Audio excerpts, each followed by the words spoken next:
Hey guys, it's the History Nerd, and we're back finally with another episode of Europa Universalis for England, Great Britain. Woohoo! Alright, so, I've obviously installed the new expansion pack, the Conquest of Paradise. So, I haven't unpaused the game yet, mainly because I'm thinking, for our North American colonies, we should be just fine. This might be too... Let's just pull that down a little bit. There we go. The North American colonies should be okay. My only concern is the Caribbean, because we've got 1, 2, 3, 4, 5, 6. Chances are good that this is going to become its own colonial nation. So we'll see. Thankfully, this should be splitting off from Spain, so that's exciting. And then that chunk might be splitting off as well. So, without further ado... Oh, and one other thing that I noticed, for some reason, at the start of the game, I got a little tooltip that was like, hey, dum-dum, manage your overextension. I'm like, I'm not overextended. Oh, well, why am I overextended? Because I've never cored these places. 2/5 of Ireland, I've just been like, pfft. Oh, yeah, I don't need to do that. So, once the buildings are done, that's definitely something to do. Oh, okay, so here we go. So, a new colonial nation. Cuba has formed from the overseas provinces of Great Britain in colonial the Caribbean. I need to do a little editing of word things. Yeah, word things. The new nation is an independent possession of its mother country, but may break free in the distant future if mismanaged. So, there it is. Half Union Jack, half green. And we can see that this is still a British colony. But we will keep it as Cuba. And so now, we've got these guys to deal with. Which is interesting. So if we go to subjects, we can see that Cuba gives the following amount of trade power. They like us, which is good. Cuba is paying us 0.01 ducats a month, and the trade efficiency is 14%. We can increase tariffs, because obviously their liberty desire is at nothing right now. And, I don't know what I'm going to do with the Cuban garrison now, because they're going to be doing their own garrison type things now. So I guess the Cuban garrison could go up and join the North American one if I had any ships to do that with. Let's see, 6. Yes, and I don't. Right? Well played, Great Britain. Only one fleet for you. Let's do this. And I'll see what I remember to move them back. So that's interesting. I was looking forward to seeing how that was going to go about. And I like how you could, if you wanted to, rename it. And I'm assuming that this little bit of Tortuga here will join up with the rest of the Caribbean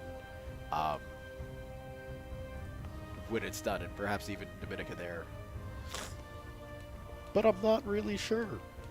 Time will tell. We shall find out. So now it's a matter of getting the country up to snuff.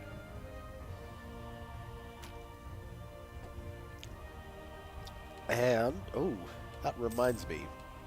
We have a new trade node to send some ships to. In fact, I think if I go and I find my one trade fleet here, the Bordeaux trade fleet, I will move them into Western Europe, actually.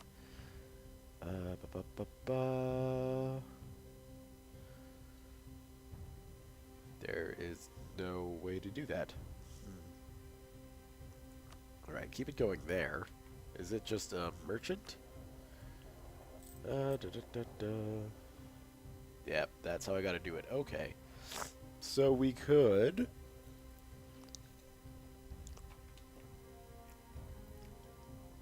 We should probably take... Although putting a merchant in Jamaica would be a good idea, because it goes up from Jamaica to the Chesapeake.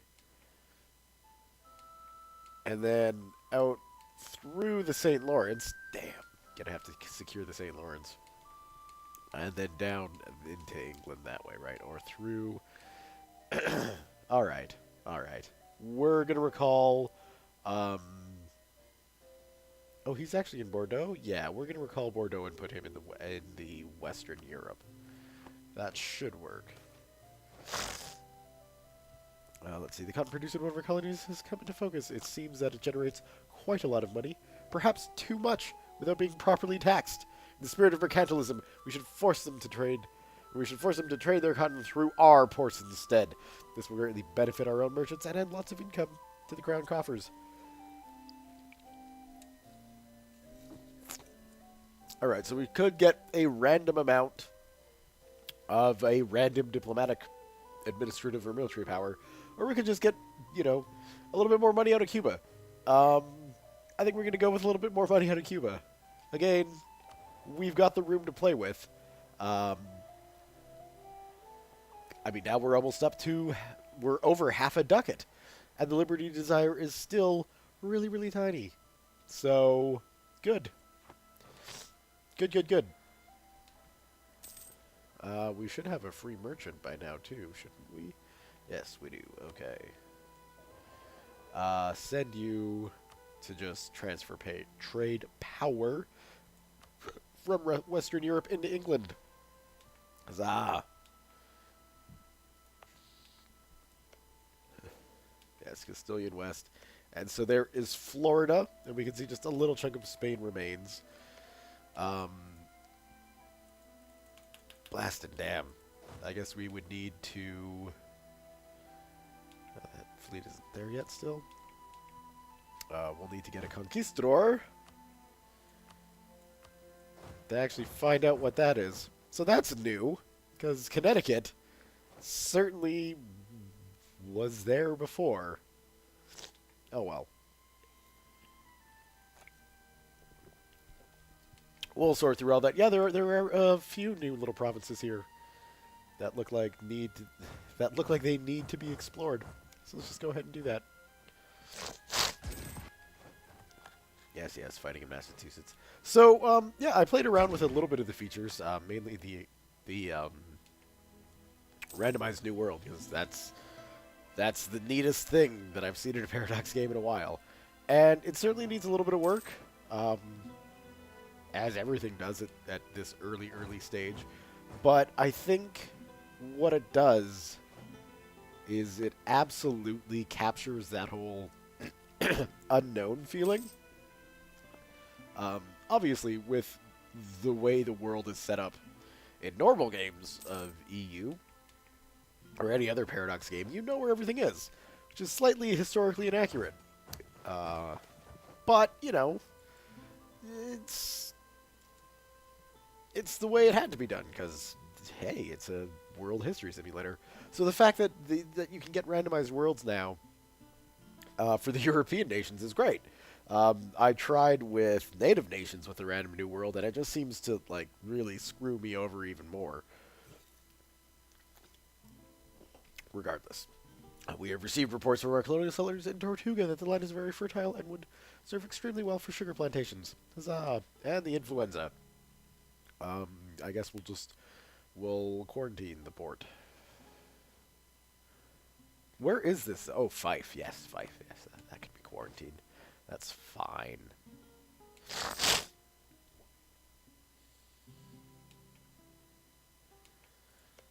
Alright. So, coming along slowly but surely. You know, that's... okay, Great Britain. They like us. That's good. Or Great Britain likes us. Of course they do! They didn't. That would be some crazy-ass shit going on. But no, Denmark likes us, which is good. So, you know, obviously, returning to the Catholic faith, a lot more nations like us. However, it won't be long, and we will be returning to Protestantism. We didn't go through all that work for nothing. So, at some point, we'll switch back. I'm just not sure when, but at some point, relatively soon, we'll switch back. Although, really, I mean, We got Scotland secured. Maybe once we get these cores in Ireland, because those really do need to be done. So once we get those done, so that's going to be 160. How much is this? 200? Damn. All right, let's do it. We're going to have to. And what else? Yeah, we're not converting any religion. But we certainly could look at upgrading our military, because damn, we've got nothing. Just the Army of Scotland, which should be the Royal Army. I don't know why it's called the Army of Scotland instead. I guess the Royal Army is stuck in the colonies. But we are definitely going to need to reform the British Army. So that should probably take priority over any more buildings. I realize buildings are way far behind. Ridiculously far behind. But yeah, we'll need an actual military and an actual fleet. Although tech-wise, yeah, fleet can wait. Military first. Let's see. Get on your boats, and then head on out to New York. Oh yeah, New York City.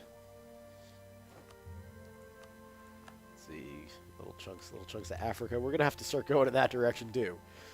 We're England. We can't just focus on North America. Gotta hit up the Far East. Okay. Head on home. Thank you, guys. And now we combine these together into the Royal American Army, which is actually like a really decently sized army for that neck of the woods. And yeah, things are looking good. Here is the next expansion point, I'm thinking, for England. If Florida wants to focus on taking North America, or Florida, if Spain wants to focus on taking North America, fine. Fine, we can do this historically and accurately. Sure, we'll take the northern bits, but, I mean, that makes sense for travel, right? Okay. If Spain wants to focus on that area, fine. We'll take all the gold. I think that makes a lot more sense. You know, North America was a very successful colony, and it was wonderful. What?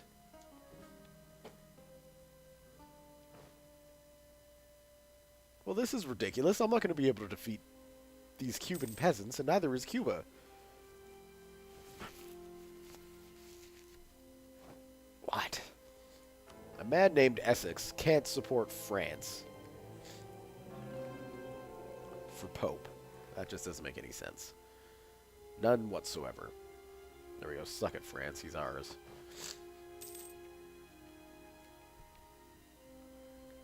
Yeah, this seems crazy. Like, why would you do that? You idiots! And I don't think there's a way for me to see what they want. Really, let me see. Mahia and Frobisher, Essex and Lincoln and Norfolk, all the Scots. No, there's no way for me to see what colonial rebels want. Well, that's annoying. If I had known that, I wouldn't have freaking left. Anyway, step one might be retaking that, but then we'll just take the Aztecs and all their gold and become rich in the process of it. Okay. Let me just see. Yeah. So like, training fields would be a very good thing. We're slathered in armories. But we need everything else. And let's just make sure our tech level's there. Oh yeah, if we're going to build up anything. So, military becomes a priority for Great Britain. First off, that means military buildings. So, where they matter, where we can get a lot more troops, we'll use them there. And I think I have finally figured out trade power. Blowfly, obviously, correct me if I am wrong. But building trade buildings doesn't do a thing for your trade power. What does is merchants and fleets. And it's a lesser extent with the fleets, I believe. So, in my colonies, building up any trade things doesn't really help increase trade power. What does increase trade power is ships and the merchants, although I only have 2, so I can't really put them much. Can't really put them much. Conflicts and protests over taxes, corporations, trade, and custom policies are becoming quite frequent and could result in a sharp drop in our industrial production if we don't handle the situation carefully. We could execute the troublemakers or abolish a tax. Execute the troublemakers. We've got the stability to burn. We certainly don't have the cash to burn, so... How bad is that, too? And are we funding the military? Fully funding the military, for some reason, old habits die hard, I would imagine. But I don't think we're going to have too many revolts, aside from in Cuba, where the peasants are taking over. Oh dear, what's going to happen? Who knows? It'll probably mean a loss of the colonies, and then require intervention from the mother nation. We got constables pretty much everywhere except in those Scottish provinces. Actually, a temple there would be a good idea. So again, plan production buildings, tons of production buildings in Great Britain. Production buildings out here as well in the colonies. Production buildings everywhere! Yay! Bloody hell, come on now. Essex, look at your name. There's only one nation that you can actually support, sir, with a name like that, and it's England.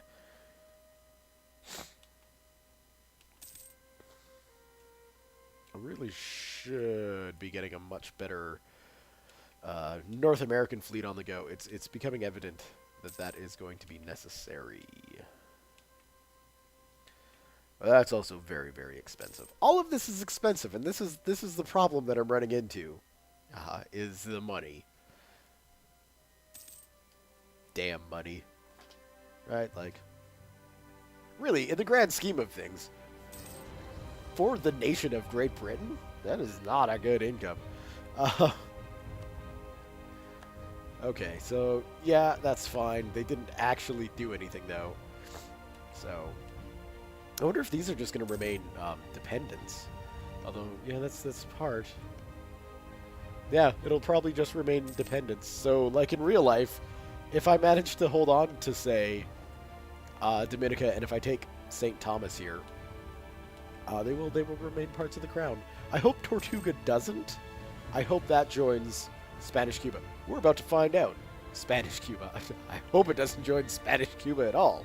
I hope it retains its English nature and joins British Cuba. Let's find out. And it does. Excellent. That is good. I was worried. So, one of the new things we do have are slightly better representations of climates and things. So we can see here this is tropical, so our local settler chance drops by 25%. Our attrition is increased by 1. The max attrition goes up to 5, and the local settler increase is -25. It's a lot harder to settle some of these areas. Let's see, what else have we got? We've got Mississippi estuary. No, these are fine. And then if we go up north to a spot here like Ungava, we got Arctic, so it's a lot of the same things. Max attrition of +1, maximum attrition of +1, and local settler increase of -10. But, you know, that's pretty cool. So, with Cuba formed, we can do one of 2 things with our newly found colonists. I'm thinking someplace down here, like Mosquito is looking fairly decent. Panama obviously is the location that makes the most sense. Or look at that, or a place like Cartagena there. That's looking pretty good. Cartagena and Magdalena there. Yeah. Let's go with Cartagena. There we go, and start getting stuff on South America, because obviously Spain's claimed the north, so England will claim the south. It'll just be reverso history. And let's see, a colonial empire which will increase our naval force limits by 25%. Sounds pretty tasty. As well, getting our light ship combat up and our national trade income modifier is... I was about to say as well, but I didn't have to do that. And then a permanent quasi-belly against all pagans. That sounds delicious. Hold on. Hold on. Right. So we're still 2 years ahead of time there. Yes, we can afford to do that.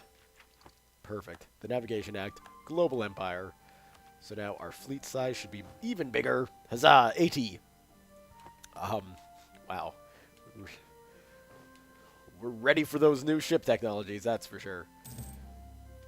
Okay, we've gained the colonial conquest quasi-belly against the Aztec, Iroquois, Cheyenne, or Shawnee. So that's good. We've got the colonial conquest on the Aztecs now. We can start chunking down their lands. What have we got here? Revolted Norfolk. Protestant zealots. Yeah. Yeah, well, we should do something about that. That's a good point. Thank you. Alright, get to London. Oh, no, wait, don't get to London. Where are you going?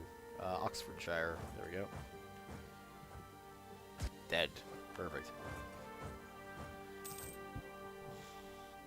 So that is something we should think about, is when would be a good time to jump back to being a Protestant nation. And I think once we've got our claims on Ireland is going to be the best time to do that. I have a feeling that's a reiteration of previous notices. Yeah, that makes sense. Okay. So we got Spanish Cuba, or English Cuba. It's gonna take a lot of work to call Cuba English. Damn you, alternative history. Liberal defensiveness is fine. I want to get this. Yeah. So that's exciting. I'm excited to see what this is going to start producing. Apparently, last Essex. Come on, man. Seriously? And I know France is just like going cray-cray up in here with this. Like they're throwing all their papal influence at Essex for some reason. If only someone would go after the Saint Omer, but nope. Nobody seems to want to do that. Damn France. Okay. So the peasants have almost taken Cuba, which is concerning, I think. I don't know what's going to happen. Hopefully it's just, you know, a little different, but they still remain my colonies. Peasants are always superstitious, and the appearance of a comet in the sky has caused panic among our people. They are convinced that this is a sign that the end of times is near, or that something bad is going to happen in the near future. And oh my word, we've got a new option. We always had It's an Omen, which was going to lose its stability. Let's find out what happens with the end is nigh. Oh my god, it's a lose stability. Paradox, you crafty bastards. Why are you doing this again?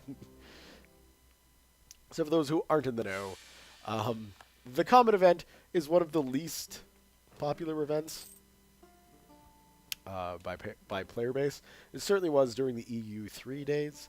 People would complain and complain and complain about it on the forums. Just be like, look, we don't want to lose the stability. Give us more choices. Give us more choices. So in the first expansion of EU3, we're like, fine, we'll give you more choices. And it was just another stability hit. And then with each subsequent expansion, a new option was added to the Comet event that would drop a stability. And it's always one stability. The options aren't different like that. It's always going to be -1 stability when a comet flies. So it looks like they're going to continue on in that tradition. I'm excited to see 10 or 12 options, all with just -1 stability. A monk arrived at court today. Impressed with our harsh but just and godly punishment of heretics and unbelievers, he's asked for an advisory position, stating that a nation that prays together will stay together. Let me think about it. Sadly, Essex has gone over, and where did he go? And we are now at a point where we don't have the papal influence to do anything about that. Larg. But that's all right. Because I mean, it's obvious we're not really a Catholic nation, right? We did it so the Scots would like us. It's like those guys. It's like guys who give vegetarianism a try just to impress a lady. Like, oh yeah, I can not eat meat. Really? Come on. I'm not saying that there aren't vegetarian males out there, but the ones who do it to impress women, come on. There we go. That's what we did with Scotland. We were just like, yeah, we're totally Catholic now. All that Protestantism, it's in the past, baby. Come on, let's be friends.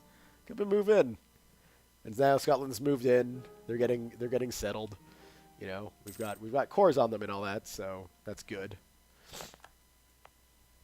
But yeah, they're getting settled, and fairly soon we're just gonna be like, hey, baby, remember that thing? Yeah, we're actually still Protestant. But thanks for moving in. It's been great. Yay, more colonial nations, or potential colonial nations, I should say. So it's looking pretty good for getting the Gulf of Mexico here. Yeah, there really isn't anything we can do about that.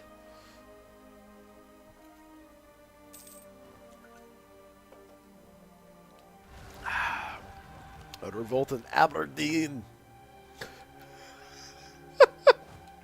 Apologies to any and all Scottish listeners and viewers out there. That was just a distasteful accent. Aberdeen doesn't sound anything Scottish. Bloody hell, come on. Thank you. I want to have to freaking go to Yorkshire. I don't want to have to raise money. You know, the things. The spending on military, just so I can stamp out rebellions.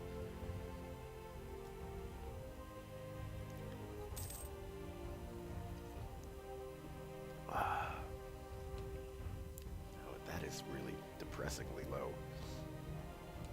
I mean, we've absorbed 3 or 4 nations worth, right, of people into basically one nation worth of people by European standards, right? Like, yay, Leinster is part of the empire, so we can now convert that culture, but that's not really necessary. What mission are we on anyway? Construct a grand fleet, yes. Embrace the counter-reformation, no colonial expansion. Promote colonial expansion by introducing a resettlement program. Sounds lovely. Blasphemy Act. We could declare blasphemy a common law, and thereby make it a legal offense to show contempt for or ridicule God, Jesus, or the Holy Scriptures in any way, shape, or form. No. We need a bit of tolerance on our heretics right now, because our heretics are what we want to become. Alright. We can invest in a new technology, counting houses, and spy agencies. Obviously, we are well behind in our administrative tech. My word, that's insane. Poor Britain has been very poorly managed. I don't quite know why. Some people were so devout in their religion that they set out to help the poor and heal the sick. They were often called saints for their acts and were sometimes even believed to perform miracles. We have been truly blessed. Their actions have shown us the true path. Oh, yes, that can help. That can help a lot with Essex.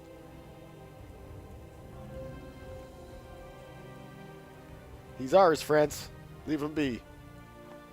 Well, we have received reports from the colonial settlers in Cartagena. Huzzah! Of all the things in South America that we could be producing, why does it have to be wool? It's ridiculous.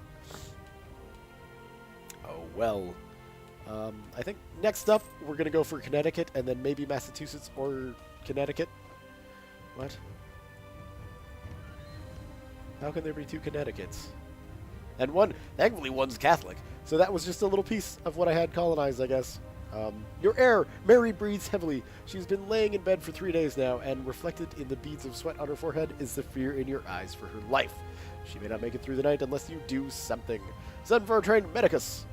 Pray for her life. Yeah, that's really not going to do anything. Let's see. What is she anyway? A 336? Yeah, we kind of want to keep her around. So let's see. 50-50 chance. Boom. Medicine in the old days. It's a gamble. France declared war upon their new enemy, Burgundy, who is still kicking around and still looking fairly good, actually. Well, disclaimer, France is going to kick their ass, but, you know, Burgundy's still kicking around. They might be able to form the Netherlands, maybe.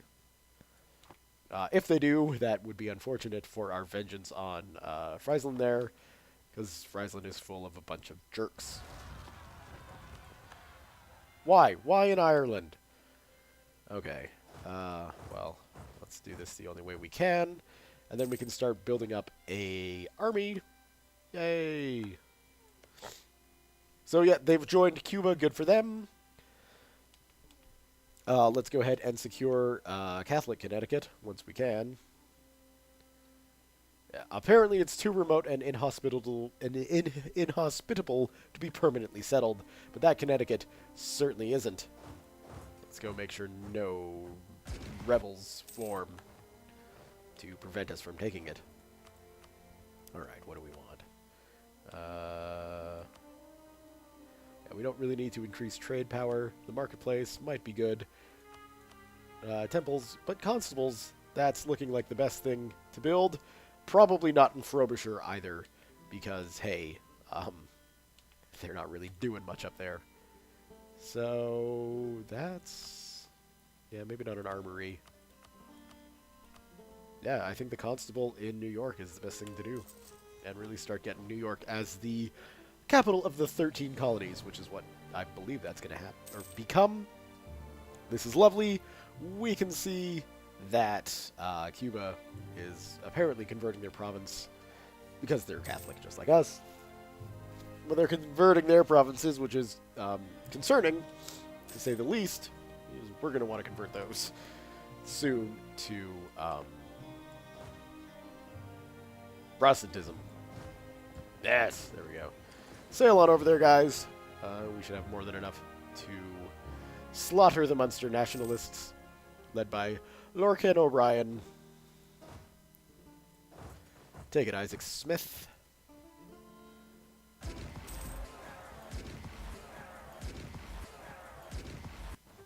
And that was not much of a fight. Even not getting paid at all, our armies were able to slaughter the Irish. Okay, so we're going to need to build up a bit of an army in Ireland. 1, 2, 3, come along. We can't build any military units there. 4, and we'll do another round of those at some point soon. Some of the local natives have been assimilated into the colony's population. With the additional population, we have a lot bigger faith in the feasibility of Connecticut, as opposed to the non-Connecticut, which is never going to happen. But that's wonderful. I'm glad to see that this is actually going to be a thing. And then grabbing Massachusetts should complete it, and we should start getting the 13 colonies on the go for themselves, which is good, because then we can just start, you know, focusing on other areas. I'm really interested to see how well the AI handles colonial colonization, so these colonial nations actually going out and colonizing themselves. And I'd like to see, if I could, you know, for instance, just give them military units and stuff, but I don't think I can. Coast of Transkei. So, yeah, we can see Portugal, obviously, and possibly Spain are starting to explore the rest of the world. We're kind of stuck in our North American focus, but I'm okay with that, because that's going to mean a load of Aztec gold. A load of dead Aztec gold. Go to Meath.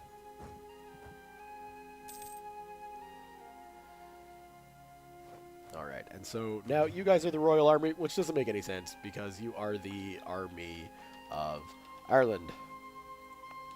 Right? You are not... I mean, really, this is what I should just do, is rename this to the Royal Army, and then have the Army of Scotland be the next thing I build. Which makes sense. That's the only area that's missing an army. So, that'll be coming up at some point.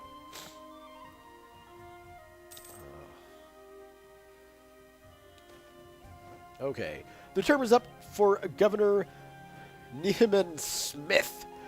Should we trust him with another term as governor in Cuba, or should we pick someone else? Representatives from Cuba have asked us to keep Smith. Well, in that case, I don't know why. This doesn't make any sense. Why would we lose prestige for that? Like, yeah, the colonials want them, so we can't listen to them. They don't understand crap. So we could send a new bureaucratic candidate, a new diplomatic candidate, or a new military candidate. But that seems ridiculous. We'll take the prestige hit, and we'll keep 361, which is pretty good.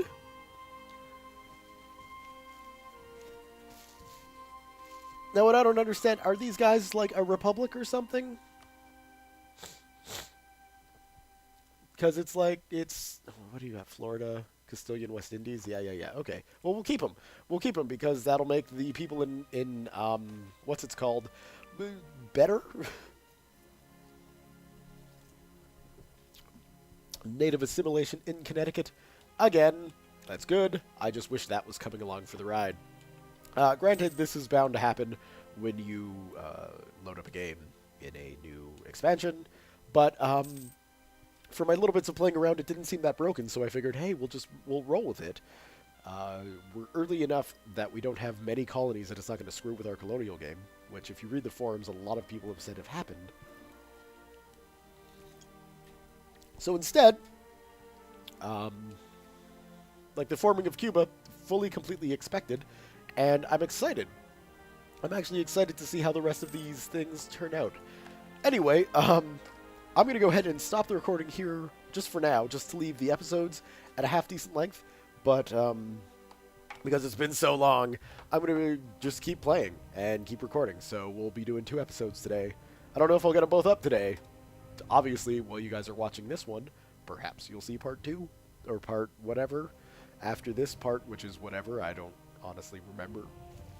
But, yeah, we'll focus in on Cuba here. On the colonial capital of Havana. Oh, doesn't it look lovely? And the wonderful seas. Oh, there we go. That's looking better. And more on there in Guantanamo. And, sadly, the island of Hispaniola is now called Cuba as well. But, you know, so is Dominica. So that's what happens with British Cuba. Anyway, guys, thumbs up if you enjoyed this. Leave your comments, questions, concerns, thoughts, jokes, musings, what have you below. Thank you all very much for watching, and we'll see you next time.